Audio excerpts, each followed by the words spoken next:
আজকে মিরাজ নিয়ে, মিরাজের শিক্ষা এবং তাৎপর্য নিয়ে আলোচনা করার চেষ্টা করব ইনশাআল্লাহ। প্রিয় হাজরিন, 20টিরও অধিক মত, মেরাজের তারিখ সম্পর্কে 20টির অধিক মত আছে। তবে অধিকাংশ উলামায়ে কেরামগণ 27শে রজবকে মেরাজের রাত হিসাবে আখ্যায়িত করেছেন। তবে তার বিপরীত বর্ণনাও আমরা পাই। তারপরও যাই হোক, সবশেষে আমরা বলবো ওয়াল্লাহু আ'লামু বিস-সাওয়াব, আল্লাহ ভালো জানেন মেরাজ কখন সংঘটিত হয়েছে। তবে যে বিষয়টা আমাদের জানা সেটা হচ্ছে মিরাজ সম্পর্কে আমাদের ঈমান রাখতে হবে।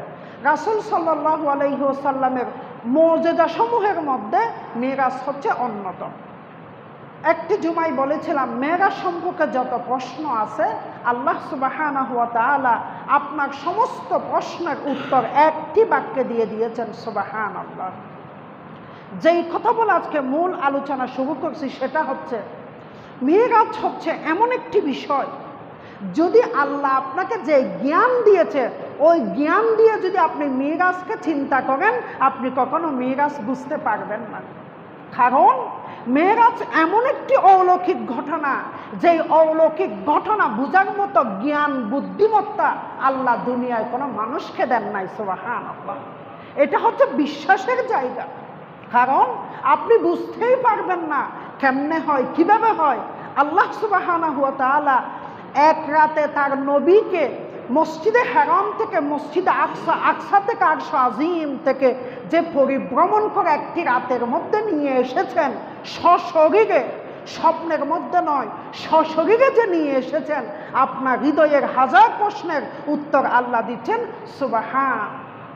আল্লাহ সমস্ত দুর্বলতা অক্ষমতা থেকে পবিত্র, সুবহানাল্লাহ। আপনি যে বলেন, আমি যে বলি কেমনে হবে, কিভাবে সম্ভব? আল্লাহ বলছে সুবহান।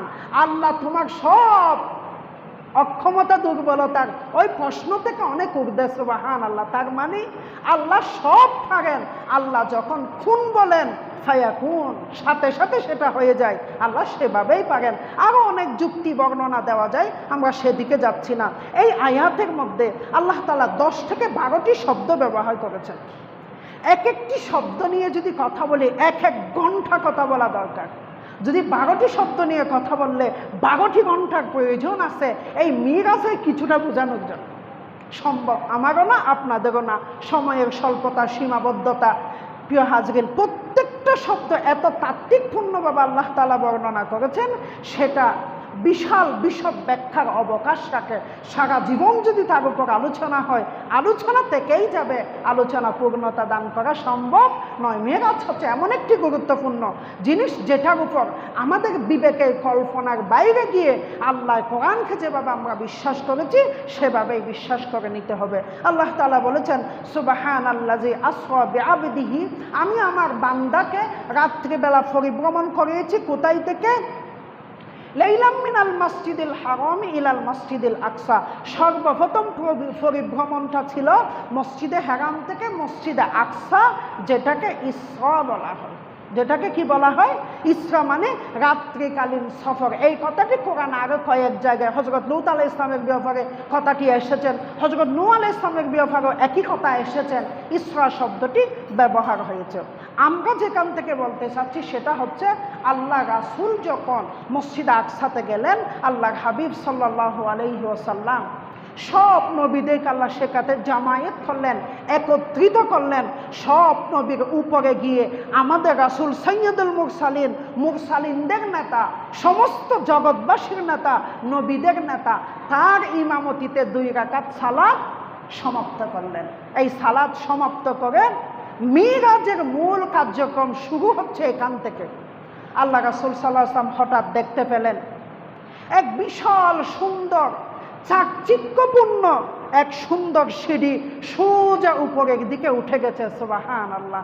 জিবরিল তাকে ধরলেন, বুরাকে আরোহণ করালেন, এক এক চুকের দৃষ্টি ফলকের মতো ওই সিঁড়ি দিয়ে অতিক্রম করতে লাগলেন। এই সিঁড়ি আল্লাহর নবী বলেছেন, আল্লাহর কসম এই সিঁড়ি আমি জীবন আর কোনোদিন দেখি নাই, সুবহানাল্লাহ। আল্লাহ রাসূল আরও বলেছেন, এই সিঁড়ি আপনিও দেখবেন, আমিও দেখব, সবাই জীবনে একবার ওই সিঁড়ি দেখব। কখন? যখন মালাকুল মউত আপনার নিকট হাজির হবে, ওই সিঁড়ি দিয়ে আপনার রূহ আত্মাগুলি আল্লাহর কাছে চলে যাবে। সুবহানাল্লাহ। ওই সিঁড়ি আপনিও দেখবেন, আমিও দেখব। কখন? মালাকুল মউত যখন আসবে, সবাই এই সিঁড়ি দেখবে। ওই সিঁড়ির শেষ প্রান্তে প্রথম আসমানের দরজায় দেখতে লাগলেন, আসমানের দরজায় একজন ফেরেশতা পাহারা দিয়ে বসে আছে। জিব্রাইলকে জিজ্ঞেস করলেন, হে জিব্রাইল, ইয়া আখি জিব্রাইল, মানান্তা, তিনি কে? জিব্রাইল বললেন, তিনি হচ্ছে বাবুল মুহাফাজা, তিনি হচ্ছে বাবুল মুহাফাজা। আসমানের প্রথম দরজাটাকে বলা হয় বাবুল মুহাফাজা, অর্থাৎ সংরক্ষণের দরজা। ওই দরজার উপরে আর শয়তান উঠতে পারে না। সুবহানাল্লাহ। শয়তানকে নিয়ন্ত্রণ, শয়তানের ক্ষমতা থাকবে ওই দরজার নিচে।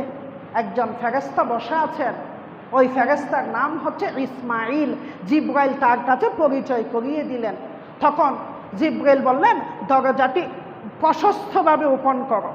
তখন ফেরেশতা জিজ্ঞেস করলেন, ইয়া আখি জিব্রাইল, আপনাকে তো এই দরজা দিয়ে বহুবার উঠতে নামতে দেখি, কখনো তো এরকম একটা মাটির মানুষকে সঙ্গে আনতে দেখি না, তিনি কে? তখন জিব্রাইল বললেন, তিনি আল্লাহর নবী। তো তিনি কেমনে দাওয়াত পেলেন? ওই ফেরেশতা তখন বললেন, তিনিই হচ্ছেন সমস্ত নবীদের সুপ্রিম পাওয়ার ক্ষমতার অধিকারী, সব নবীদের সর্দার। সমস্ত নবীর নিকট ওহী এসেছে দুনিয়াতে, এই নবীকে আল্লাহ আরশে নিয়ে যাচ্ছেন। সুবহানাল্লাহ। সাথে সাথে দরজা খুলে দিলেন। দরজা খোলার পরে আল্লাহর নবীকে সিকিউরিটি গার্ড, আল্লাহর নবীকে সিকিউরিটি দিতে লাগলেন। প্রত্যেকটি দরজায় 12,000 লাইনের ফেরেশতারা সারি সারিবদ্ধ বসে আছে। সুবহানাল্লাহ। তারাও সারি সারি। ওই প্রধান ফেরেশতার আন্ডারে, প্রধান সেনাপতির আন্ডারে 12,000 ফেরেশতা কাজ করেন, পাহারা দেন দরজাটা। আবার ওই 12,000 ফেরেশতার প্রত্যেকজনের অধীনে আবার 12,000 ফেরেশতারা ওই দরজাকে পাহারা দেন। সুবহানাল্লাহ। ভাবুন তো ওই দরজা কত বিশাল হবে, দুনিয়ার কোনো মানুষের কল্পনা সম্ভব? মিরাজকে যদি আপনি আপনার বিবেক দিয়ে, জ্ঞান দিয়ে চিন্তা করেন, আপনি বুঝতে পারবেন না। মিরাজকে কোরআন এবং হাদিস ঈমানের মানদণ্ডে আপনাকে বিশ্লেষণ করতে হবে। তারপরে প্রথম দরজা অতিক্রম করার পরে, প্রথম দরজা যখন অতিক্রম করলেন, দেখতে লাগলেন একটি গাছের নিচে হেলান দিয়ে এক শুভ্র বিদ্যা, লম্বা বিদ্যা বসে আছেন। তিনি এক একটা আত্মা যখন যান, মানুষের রূহ যখন যান, তখন তিনি বললেন, ইয়া আব্দুস সালেহ মারহাবান, হে আমার নেককার আত্মা, তোমাকে সুস্বাগতম, তোমার প্রতি বরকত, রহমত, শান্তি নাজিল হোক। নিশ্চয়ই তুমি আমার এক পবিত্র বান্দা থেকে আগত হয়েছ, কোনো পবিত্র বান্দার হৃদয় থেকে তুমি বের হয়েছ। তিনি তখন মুস্কি মুস্কি হাসেন, সেই আত্মার উপরে হাত বুলিয়ে প্রশান্তি করেন। যখন কোনো বদকার মানুষের আত্মা যখন যান, তখন তিনি তার কপাল কুঁচকে ফেলেন, ধ্বংস তোমার জন্য, শেষ তোমার জন্য, নষ্ট হয়ে যাও তোমার জন্য, অভিশাপ তোমার জন্য, লানত তোমার জন্য, এখান থেকে চলে যাও, এখান থেকে ফিরে যাও, আমাকে পিতা হিসাবে পরিচয় দিও না, তুমি শেষ, তোমার নাশ, বিনাশ হোক। এভাবে তিনি অভিশাপ বর্ষণ করেন। আল্লাহর নবী শোনার পরে জিজ্ঞেস করলেন, ইয়া আখি জিবরিল, মান আনতা, হে জিবরাইল, তিনি কে? জিব্রাইল বললেন, ইয়া রাসূলুল্লাহ, তিনি হচ্ছেন আপনার পিতা আদম আলাইহিস সালাতু ওয়াস সালাম। তিনি তার সব সন্তানগণের দেখাশোনা করেন, তার আত্মাগুলি মৃত্যুর পরে তার নিকট প্রেজেন্টেশন হয়ে আল্লাহ সুবহানাহু ওয়া তাআলার কাছে ইল্লিন অথবা সিজ্জিনে চলে যায়। তখন জিব্রাইল তাকে ব্যাখ্যা করে দিচ্ছেন, কোনো মুমিন বান্দা, আপনার কোনো নেককার ইমানদার যখন মৃত্যুবরণ করে, তার আত্মা যখন আসা হয়, তার আত্মা থেকে সুঘ্রাণ বেরিয়ে আসে। যখন বদখার কোনো মানুষ যখন মৃত্যুবরণ করে, তার আত্মা যখন ফেরেশতা তাকে প্রেজেন্টেশন করা হয়, তখন সেই আত্মা থেকে এক ধরনের দুর্গন্ধ বের হয়। সেজন্য তিনি এভাবে নাক ছিটকিয়ে এভাবে করে যাচ্ছেন। এরপরও আল্লাহর নবী আরও কিছু বর্ণনা দেখলেন, সেটা আমরা সময় থাকলে পরে ইনশাল্লাহ আলোচনা করব। এরপরে আল্লাহর হাবিব সাল্লাল্লাহু আলাইহি ওয়াসাল্লাম প্রথম আসমান অতিক্রম করে লিনুরিয়াহু মিন আয়াতিনা, আল্লাহ সুবহানাহু ওয়া তাআলা সেই আরশ আজিম থেকে জমিন পর্যন্ত নূর নূর আলোতে আলোকিত সুসজ্জিত করলেন। সুবহানাল্লাহ, পরিপূর্ণ সুসজ্জিত করলেন। যেমন সৌরজগৎ, সূর্যের যে তাপ তীব্রতা যে আছে, সব তীব্রতাগুলিকে আল্লাহ সুবহানাহু ওয়া তাআলা গোলাপের বাগান দিয়ে পূর্ণ করে দিলেন। সুবহানাল্লাহ, যেই অগ্নিকুণ্ডলগুলি মহাকাশে ঘুরে বেড়াচ্ছে, এক একটা অগ্নিকুণ্ড সেই দিন বন্ধ হয়ে, সেই দিন এক একটা অগ্নিকুণ্ডকে এক একটি ফুলের বাগান আর মালা তৈরি করেছিলেন আল্লাহ রাসূলের জন্য। সুবহানাল্লাহ। এরপরে দ্বিতীয় আসমানে গেলেন। দ্বিতীয় আসমানে তিনি দেখতে পেলেন দুইজন খালাতো ভাই বসা। একজন হচ্ছে হযরত ঈসা ইবনে মারিয়াম, আর একজন হচ্ছে ইয়াহিয়া ইবনে জাকারিয়া। তাদের সাথে অনেক কথাবার্তা হলেন, আমরা সেটা অন্য কোনো সময় আলোচনা করব। এরপরে আল্লাহ রাসূল সাল্লাল্লাহু আলাইহি ওয়াসাল্লাম দ্বিতীয় আসমান থেকে তৃতীয় আসমানে আরোহণ করলেন। সেখানে তিনি একজন সুশ্রবিদ্যা, সুন্দর, আল্লাহর নবী এত সুন্দর মানুষ দুনিয়াতে আর দেখেন নাই। সুবহানাল্লাহ, আশ্চর্য হয়ে গেলেন। আল্লাহর নবী জিজ্ঞেস করলেন, ইয়া হে জিবরাইল মান আনতা, হে জিবরাইল এত সুন্দর মানুষ আল্লাহ বানাতে পারেন, তিনি কে? জিবরাইল বললেন, তিনি হচ্ছে ইবনু ইয়াকুব ইবনে ইউসুফ, তিনি হচ্ছে ইয়াকুব আলাইহিস সালামের পুত্র ইউসুফ আলাইহিস সালাম। সুবহানাল্লাহ। এরপরে সামনের দিকে এগিয়ে গেলেন। সেখানে দেখতে পেলেন এক বিদ্যা, গাম্ভীর্যপূর্ণ, ধৈর্যশীল, চমৎকার বর্ণনা, বাচনিক ভঙ্গি, যার চেহারা থেকে ধৈর্য, যার চেহারা থেকে গাম্ভীর্য, বুদ্ধিমত্তা এক অসাধারণভাবে টিকে পড়ছে। আল্লাহ নবী তাকে দেখে আশ্চর্য হলেন, জিজ্ঞেস করলেন, হে জিবরাইল তিনি কে? আল্লাহ নবী জিবরাইল বললেন, ইয়া রাসূলুল্লাহ তিনি হচ্ছে ইদ্রিস আলাইহিস সালাতু ওয়াস সালাম। সুবহানাল্লাহ। ইদ্রিস আলাইহিস সালামের আল্লাহ তাআলা অন্য বৈশিষ্ট্য দান করেছেন। আমরা একদিন ইনশাল্লাহ ইদ্রিস আলাইহিস সালামের জীবনীর উপর আলোচনা করার চেষ্টা করব। এরপরে আল্লাহর হাবিব সাল্লাল্লাহু আলাইহি ওয়াসাল্লাম যখন পঞ্চম আসমানে গেলেন, সেখানে আরেকজন বিদ্যাকে দেখতে পেলেন। সুদৃঢ় সুঠাম দেহের অধিকারী, বাতিলের বিরুদ্ধে তিনি যদি যুদ্ধে নামেন আর কোনো বাতিল দাঁড়াতে পারবেন না, এমন একজন সুঠাম দেহি বিদ্যাকে তিনি দেখতে পেলেন। তখনও জিবরাইল থেকে জিজ্ঞেস করলেন, হে জিবরাইল তিনি কে? তখন জিবরাইল তার সাথে পরিচয় করে দিলেন, তিনি হচ্ছে আপনার ভাই মূসার ভাই হারুন। সুবহানাল্লাহ। হারুন আলাইহিস সালামকে তিনি সেখানে দেখতে পেলেন। এরপরে ষষ্ঠ আকাশে গেলেন। ষষ্ঠ আকাশে যাওয়ার পরে একজনকে দেখতে পেলেন, কেন যেন মনে হচ্ছে গ্রামে কোনো শহরে শানুয়া গোত্রে ওই মানুষটিকে কোনো না কোনো সময় দেখেছেন। শানুয়া গোত্রের একজন লোকের মতো লাগতেছে। কি রে, এত পরিচিত মানুষ এখানে কিভাবে আসলো? দেখতে শানুয়া গোত্রের মানুষের মতো, যেন কথা হয়েছে তার সাথে, যেন যোগাযোগ হয়েছে এমন মনে হচ্ছে।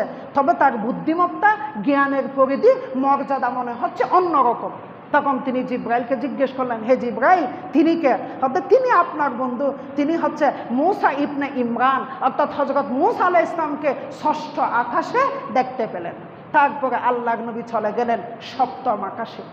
সপ্তম আকাশের উপরে হচ্ছে বাইতুল মামুর, যেটা বর্তমান পৃথিবীতে হানায়ে কাবার সোজা উপরে হচ্ছে বাইতুল মামুর। এই বাইতুল মামুরের সোজা উপরে হচ্ছে আল্লাহ সুবহানাহু ওয়া তাআলার ওয়াসিয়া কুরসিয়ুহুস সামাওয়াতি ওয়াল আরদ, আল্লাহর আরশের যে মূল ফাউন্ডেশন চেয়ার, এই চেয়ারটা ওই জায়গায় অবস্থিত। সুবহানাল্লাহ। ওই বাইতুল মামুরের প্রশস্ততা বর্ণনায় আল্লাহর নবী আলাইহিস সালাতু ওয়াস সালাম বলেছেন, প্রত্যেকটা দিন সকালবেলা বাইতুল মামুরে ৭০,০০০ ফেরেশতা প্রবেশ করে। কত হাজার? সন্ধ্যাবেলা আবার ৭০,০০০ প্রবেশ করে। এভাবে কিয়ামত পর্যন্ত প্রবেশ করতেই থাকবে। একজন ফেরেশতা বের হবে না, একজন ফেরেশতা দ্বিতীয়বার প্রবেশ করবে না। সুবহানাল্লাহ। আল্লাহর নবী বর্ণনা করেন, ওমা ইয়ালামু জুনুদা রাব্বিকা ইল্লা হুয়া। সাহাবীরে, তোমার রবের সৈন্য সামন্ত এত বেশি যা তোমাদের কল্পনা, বর্ণনা, চিন্তার অনেক বাইরে। সুবহানাল্লাহ। ওমা ইয়ালামু, আমরা জানি না জুনুদা কি সৈন্য রয়েছে রব্বিকা, তোমার রবের, ইল্লা হুয়া, শুধু তিনিই জানেন তার কত সৈন্য সামন্ত বাহিনী রয়েছে। সুবহানাল্লাহ। আল্লাহ সুবহানাহু ওয়া তাআলা ছাড়া কেউ জানে না। বাইতুল মামুরের দরজায় এক বিদ্যা বসে আছে। সব বিদ্যার চেয়ে মনে হচ্ছে আল্লাহ নবী যত মানুষ দেখেছেন, যত নবী দেখেছেন, সব থেকে এই মানুষটিকে মনে হচ্ছে একটু আলাদা, স্বতন্ত্র। চেহারার দিক থেকে মনে হচ্ছে তার সাথে হুবহু মিল, আল্লাহ নবীর চেহারার সাথে হুবহু মিল। তার ধৈর্য, চারিত্রিক মাধুর্যতা, বসার গাম্ভীর্যতা, তার পাঠদান আলোচনা, সব কিছুতে আল্লাহ নবী সমস্ত অবাককে ছাড়িয়ে আশ্চর্য হয়ে তাকিয়ে থাকলেন। তার সামনে হাজার লক্ষ কোটি শিশু সন্তান বসে আছে। সুবহানাল্লাহ। আপনার, আমার, আমাদের, আপনাদের যেই নাবালেগ, অপ্রাপ্তবয়স্ক শিশুগুলি পৃথিবী থেকে চলে যায়, মুসলমান ঘরে জন্মগ্রহণ করা, যাদেরকে আপনি দিন শিক্ষা দিতে পারেন না, ওই সন্তানগুলিকে, ওই সন্তানের আত্মা, রূহগুলিকে আল্লাহ তাআলা সেখানে জমা করে ইব্রাহিম আলাইহিস সালাতু ওয়াস সালামের তত্ত্বাবধানের মাধ্যমে মিল্লাতা আবিকুম ইব্রাহিম, জাতির পিতার মাধ্যমে তাদেরকে দিন শিখান। সুবহানাল্লাহ। এটাই হচ্ছে ফিতরাত। আল্লাহ রাসূল বলেছেন এটাই হচ্ছে ফিতরাত। এই ফিতরাতের মাধ্যমে সেখানে দিন শিখাচ্ছেন। আল্লাহর নবী পাশে গিয়ে আশ্চর্য হয়ে তার কথাগুলি শুনতে লাগলেন, অবাক হলেন। মানুষের কথা এত সুন্দর, এত সুন্দরভাবে কথা বলেন। জিব্রাইল থেকে জিজ্ঞেস করলেন, ইয়া আখি জিব্রাইল, মান, তিনি কে? মান হাউলাই, সামনে যে বসা আছে তারা কারা? জিব্রাইল পরিচয় করে দিচ্ছেন, তিনি তো আপনার সেই পিতা, যেই পিতার দুয়ার ফসলে আপনি বাইতুল্লাহর মরুভূমিতে জন্মগ্রহণ করেছেন। সুবহানাল্লাহ। যেই দুয়ার বদৌলতে বাইতুল্লাহ হারাম শরীফের আশপাশ পাথরের রুক্ষ মরুভূমি হওয়ার ফলেও ফল ফলাদি কোনোদিন অভাব হয়নি, এরপর থেকে কিয়ামত পর্যন্ত অভাব হবে না। তিনি তো সেই পিতা, যিনি আপনার পিতা, যার বংশে, যার গর্ভে আপনি জন্মগ্রহণ করেছেন, আপনার পিতা ইব্রাহিম আলাইহিস সালাতু ওয়াস সালাম। সুবহানাল্লাহ। তার সাথে অনেকক্ষণ আল্লাহর হাবিবের কিছু কথাবার্তা হলো। এরপরে সিদরাতুল মুনতাহাতে জিবরিল গেলেন। এরপরে আল্লাহর হাবিব সাল্লাল্লাহু আলাইহি ওয়াসাল্লামকে অপারগতা প্রকাশ করতে লাগলেন, ইয়া রাসূলুল্লাহ, এটা হচ্ছে সিদরাতুল মুনতাহা, এটা হচ্ছে কুল বৃক্ষের শেষ সীমানা। সিদরুন মানে কুল, বড়ই, বড়ই বলি না, বড়ই। মুনতাহা মানে শেষ। সিদরাতুল মুনতাহা মানে কুল বৃক্ষের শেষ সীমানা। সেখানে একটা গাছ আছে, গাছ কি আছে? ওই গাছে কিয়ামত পর্যন্ত যত মানুষ বনি আদম পৃথিবীতে আসবেন সকলের নাম লেখা আছে। সেখানে আজরাইল আলাইহিস সালাতু ওয়াস সালামের দপ্তর আছে। সুবহানাল্লাহ। আজরাইল জান কবজের জন্য তার হেডকোয়ার্টারে বসে আছেন, তার বাহিনী প্রেরণ করেন। সেখান থেকে একটা গাছের পাতা ঝরে যায়, অথবা গাছের পাতাতে যখন নাম কেটে দেয়া হয় তখন আপনার আমার জান কবজ, আমি আর আপনি মৃত্যুবরণ করি। এটাই হচ্ছে বাস্তবতার নিয়ম। আল্লাহ সুবহানাহু ওয়া তাআলার এই সিস্টেমগুলি লিনুরিয়াহু মিন আয়াতিনা, হে নবী, আমি আপনাকে আমার নিদর্শনগুলি এক এক করে দেখাবো। সুবহানাল্লাহ। আল্লাহ রাসূলকে নিদর্শন দেখাতে লাগলেন, পরিচয় করিয়ে দিলেন। জিবরাইল অনেক লম্বা বর্ণনা। জিবরাইল আলাইহিস সালাতু ওয়াস সালাম এবার অপারগতা প্রকাশ করলেন, বললেন, ইয়া রাসূলুল্লাহ, আমার এই যে এই সিদরাতুল মুনতাহা, এর উপরে যদি আমি এক পলক, এক ইঞ্চি, তার চাইতে কম পরিমাণ যদি আমি যাই, আল্লাহর নূরের তজল্লিতে আমি জলে পুড়ে শেষ হয়ে যাব। আমার শেষ সীমানা, আমি আর যেতে পারবো না। আল্লাহর নবী আলাইহিস সালাতু ওয়াস সালাম এবার যাবেন একা। সাথে সাথে উপর থেকে আরেকটি যান চলে আসলো, বুরাক আর যেতে পারবে না। বুরাকের ফাওয়ার এখানেই শেষ।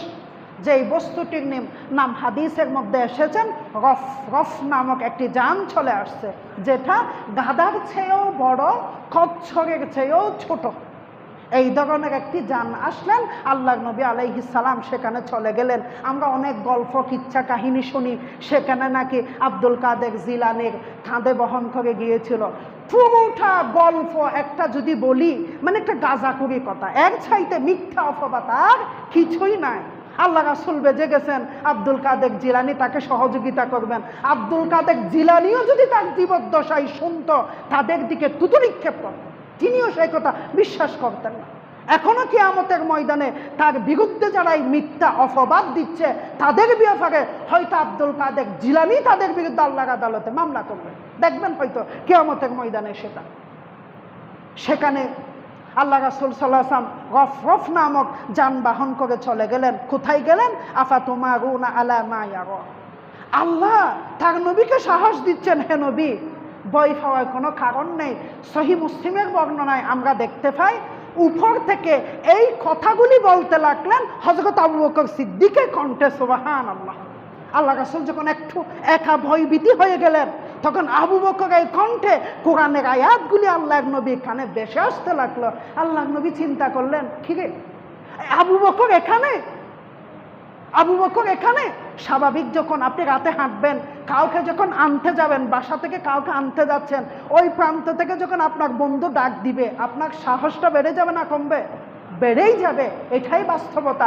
আবু বকরের কণ্ঠে শুনতে লাগলেন, তারপরে চলে গেলেন।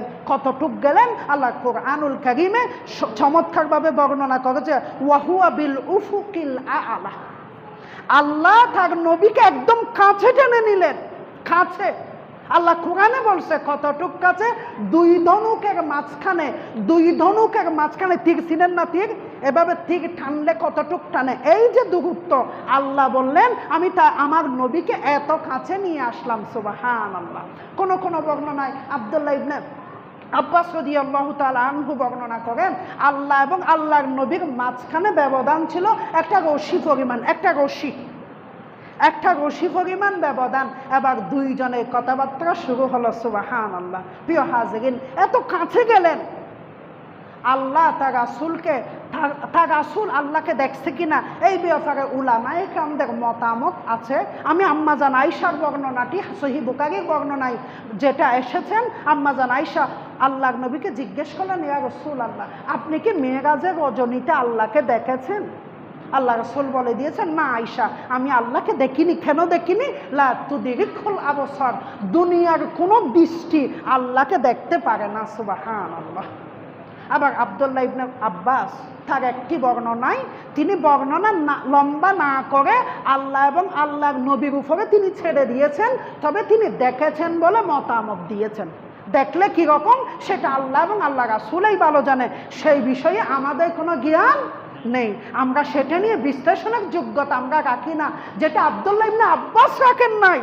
আব্দুল্লাহ ইবনে আব্বাসকে গোটা দুনিয়ার আল্লাহর নবীর পরে যদি কেউ বড় মুফাসসির তিনি হচ্ছে আব্দুল্লাহ ইবনে আব্বাস। একথা আমি বলিনি, আল্লাহর নবী বলেছেন, তিনি সেখানে রেখে দিয়েছেন। আম্মাজান আয়েশা বললেন, যেই ব্যক্তি আল্লাহ রাসূল আল্লাহকে দেখেছে বলে বাড়াবাড়ি করে নেহায়াত সে একজন মিথ্যাবাদী। সেটা আমরা আল্লাহ এবং আল্লাহ রাসূলের কাছে ছেড়ে দিলাম। এরপরে আল্লাহ সুবহানাহু ওয়া তাআলা তার নবীর মাঝখানে কথা হলো। কয়েকটি কথা নিয়ে আমরা আজকের শিক্ষাটা শেষ করব। সেটা কি? আল্লাহ তার নবীকে এবার প্রেজেন্টেশন করতে লাগলেন, যেটা তাশাহুদের বর্ণনা। ইমাম তিরমিজির বর্ণনা মতে ওই আল্লাহর নবী আল্লাহর জন্য কি নিয়ে গেছেন? মেহমানদারির জন্য আত্তাহিয়াত, হে আল্লাহ আমার জীবনের তাহিয়াত, সালাত, তয়্যিবাত যত কিছু বান্দেগি আছে সব তোমার জন্য, আপনার জন্য, আল্লাহর জন্য। সুবহানাল্লাহ। এরপরে আল্লাহ তাআলা বাকি কথা বললেন। এরপরে এই ধরনের একটা বর্ণনা আছে, তবে কোনো মুহাদ্দিসগণ সেই হাদিসটাকে যঈফ বা জালও বলেছেন। প্রিয় হাজিরিন, যেই সহিহ হাদিসটা সেটা আপনাদের সামনে আমরা পেশ করার চেষ্টা করছি, বোঝার চেষ্টা করব। আল্লাহর নবী বললেন, ইয়া রাসূলুল্লাহ যেই উম্মতগুলি রাসূলুল্লাহকে তায়েফের ময়দানে রক্তাক্ত করেছিল, 1 জুমা আগে বলেছিলাম, যেই উম্মতগুলি রাসূলের হৃদয় কলিজা ভেঙে খান করে দিয়েছিল, এবার সেই রাসূল সেই উম্মতের পক্ষে আল্লাহর আরশ আজিমে গিয়ে সুপারিশ করতে লাগলেন। বললেন, ইয়া রাসূলুল্লাহ আল্লাহ রাসূল বললেন, হে আল্লাহ আপনি নিজে আমাকে নিয়ে আসলেন, আমাকে সম্মানিত করলেন, আমার উম্মতকে আপনি কিভাবে সম্মানিত করবেন? আমাকে যে মিরাজ নিয়ে আসলেন, এত সান্নিধ্য দিলেন, আমার উম্মতকে যদি সান্নিধ্য না দেন আমার তৃপ্তি পরিপূর্ণ হবে না। আল্লাহ তাআলা আল্লাহর নবীকে তখন মিরাজের জন্য আল্লাহর সান্নিধ্যে যাওয়ার জন্য, নৈকট্য লাভের জন্য, কাছে যাওয়ার জন্য 5 ওয়াক্ত সালাত দিলেন, 50 ওয়াক্ত সালাত দিলেন। কয় ওয়াক্ত? 50 ওয়াক্ত। আল্লাহর নবী 50 ওয়াক্ত সালাতে খুশি হলেন। ইবনে ইসহাকের বর্ণনা মতে ঈসা আলাইহিস সালামের কাছে যখন আসলেন, মূসার কাছে যখন আসলেন, 6ষ্ঠ আসমানে আপনার উম্মত পারবে না, যেগুলো আপনারা সবাই জানেন। এভাবে 5 ওয়াক্তের মধ্যেই স্থির হলেন। মূসা তখনও বললেন, ইয়া রাসূলুল্লাহ আপনি বুঝেন নাই, আপনার উম্মত দুর্বল, আমার উম্মত শক্তিশালী ছিল। তারা পাথর কেটে পিরামিড বানিয়েছিল, তাদের উপর 2 ওয়াক্ত সালাত ফরজ ছিল, সেগুলিও তারা পড়ত না। আপনার এই দুর্বল উম্মত কিভাবে পড়বে? আল্লাহর নবী বলতেন, আপনি আবার যান। আল্লাহর নবী বলেছেন, ইয়া মুসা ইন্নী আস্তাহি, হে মুসা আমি তো লজ্জা পাচ্ছি। আল্লাহ যেভাবে ক্ষমাতে শুরু করলেন, আবার যদি যাই এই 5 ওয়াক্তই যদি নিয়ে ফেলে, আমার উম্মতের জন্য আমি কি নিয়ে যাব?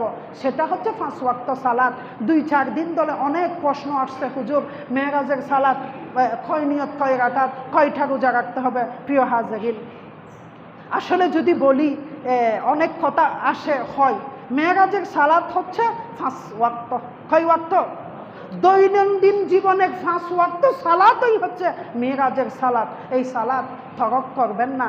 মেরাজের দিন রোজা রাখলেন, রাতে ইবাদত করলেন, কত জাঁকজমক অনুষ্ঠান করলেন, 5 ওয়াক্ত সালাতে আপনার কোনো খবর নাই। ভাই বিদাত করলেন, জীবন শেষ করলেন, জীবন বিনষ্ট করলেন, নাজাতের জন্য কিছুই করেন। মেরাজের শিক্ষা হচ্ছে 5 ওয়াক্ত সালাতে পাবন্দী হবেন। যুবকরা, বৃদ্ধারা, শিশুরা আপনার সন্তানকে সালাতের জন্য মনোযোগী করুন, 5 ওয়াক্ত সালাত। এরপরে আল্লাহ এবং আল্লাহর নবীর সাথে কিছু গোপন কথা হয়েছিল। গোপন কথা কি? ইয়া রাসূলুল্লাহ, হযরত আব্দুল্লাহ ইবনে আব্বাস রাদিয়াল্লাহু তাআলা আনহু হাদিসটি বর্ণনা করেছেন, আপনি কি আমার উম্মতকে আর কিছু দিবেন না? আর কিছু দিবেন না? আল্লাহ বললেন, হে রাসূল, আপনার উম্মতের জন্য 5 ওয়াক্ত সালাত দিয়েছি, আরও কিছু দেন। এরপরে শুনেন, এরপরে আল্লাহ সুবহানাহু ওয়া তাআলা 2টা আয়াত দিলেন। কয়টা আয়াত? 2টা আয়াত নবীর জন্য, সেটা গিফট দিচ্ছেন, গিফট, উপহার, হাদিয়া। সেটা কি? সূরা বাকারার 2টি আয়াত।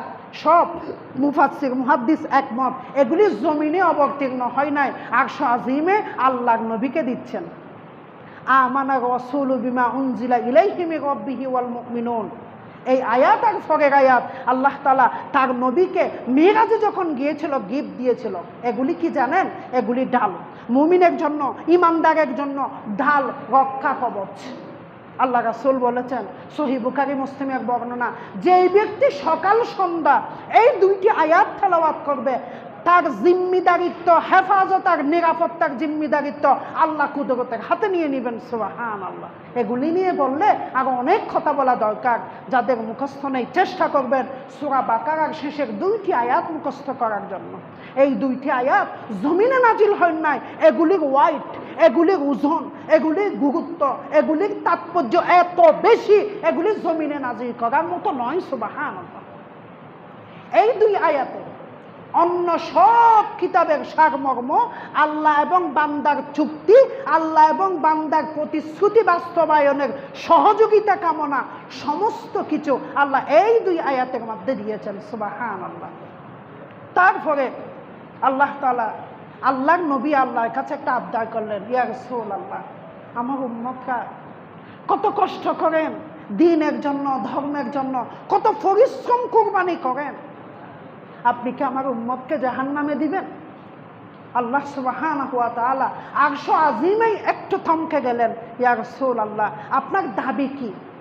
মেহমান চুক্তি, পররাষ্ট্রনীতি নয়, এটা আরশ আজিমের মালিক আর তার ডেকে নেওয়া প্রধান মেহমানের সাথে কথা হচ্ছে, আপনি কি চান? আল্লাহর নবী প্রস্তাব পেশ করলেন আমাদের জন্য, সমস্ত উম্মতের জন্য প্রস্তাব পেশ করলেন, আপনি আমার উম্মতকে জাহান্নামে দিতে পারবেন না, সেই হিসাবে আমার সাথে, আপনার সাথে একটা চুক্তি স্বাক্ষরিত হচ্ছে। সুবহানাল্লাহ।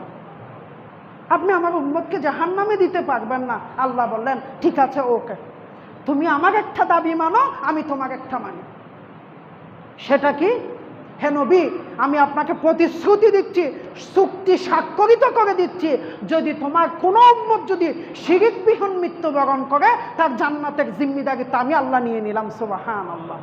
প্রিয় হাজিরিন, শিরিক করতে পারবেন না, শিরিক করতে পারবেন না। শিরিক নিয়ে আমি 2টা জুমা আলোচনা করেছিলাম, মনে আছে কিনা আমি জানি না। শিরিক করতে পারবেন না।